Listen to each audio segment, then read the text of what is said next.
اللہ تطافنی وانا اقیم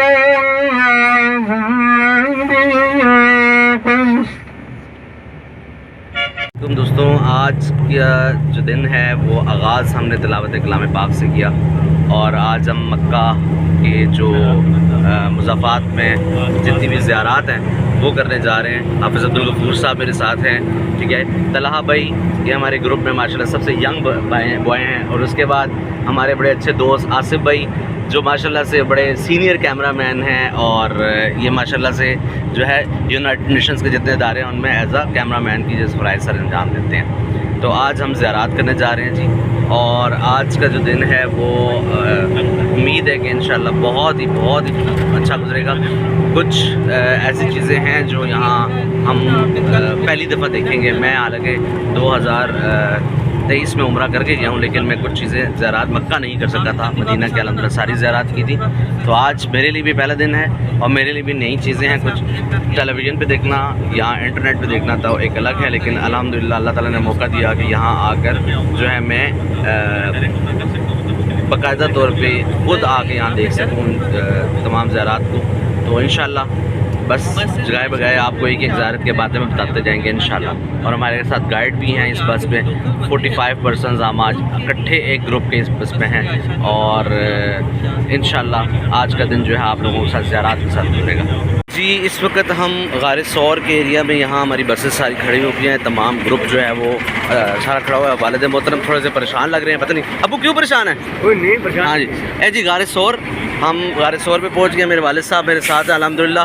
ہم نے آپ کو بتایا تھا کہ اکٹھا عمرہ کیا، تو یہ سارے لوگ اس وقت غار ثور کے قریب جا رہے ہیں۔ تو ہم لوگ انشاءاللہ 1 سے 2 منٹ میں اس مقام پہ پہنچیں گے جہاں ہمارے بالکل سامنے غار ثور ہوگا۔ تو یہ ہمیں ہمارے گائیڈ کریں گے۔ یہ مکہ المکرمہ کا سب سے بلند پہاڑ ہے، اس کی بلندی 5413 فٹ ہے، اور بالکل ٹاپ کے اوپر دیکھیے آپ کو 2 پتھر پڑے ہوئے نظر آئیں گے۔ ادھر رائٹ سائڈ میں چھوٹا پتھر، بڑا پتھر ہے۔ اس بڑے پتھر کے نیچے وہ غار ہے جس کے اندر نبی کریم صلی اللہ علیہ وسلم نے جب مکہ سے مدینہ پاک کی صفائی اس غار کے اندر آ کر 3 دن اور 3 راتیں قیام کیا تھا۔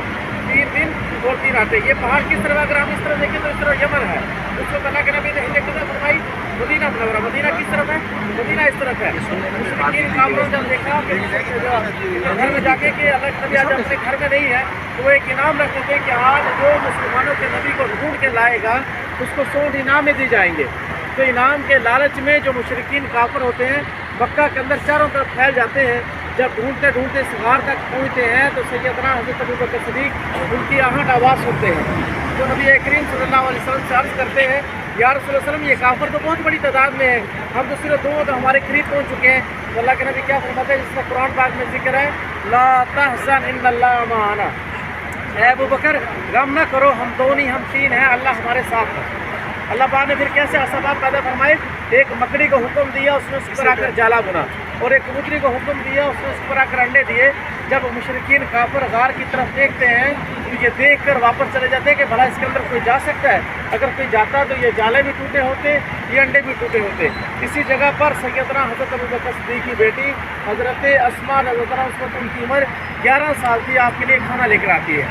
اور جب صحابہ کرام آتے تھے تو بکریوں کے ریوڑ کے بہانے آتے، یعنی بکریاں چلانا تو ایک بہانہ تھا۔ نبی کریم صلی اللہ علیہ وسلم کا دیدار بھی کرتے اور بکریوں کے دودھ سے اللہ کے نبی کی پیاسی بھی جاتے تھے۔ دیکھیں بھائی، ہم اپنے ہوٹل سے چلتے ہوئے آ رہے ہیں تو ہم کیا دیکھ رہے ہیں، یہ بڑی بڑی بلڈنگیں یا پہاڑ، لیکن ہم یہاں پر آ کر کیوں کھڑے ہو کر یہ زیارت کر رہے ہیں کہ اس سے پر اللہ کے نبی کا قیام ہوا تھا، اللہ کے نبی کے قدم مبارک لگے۔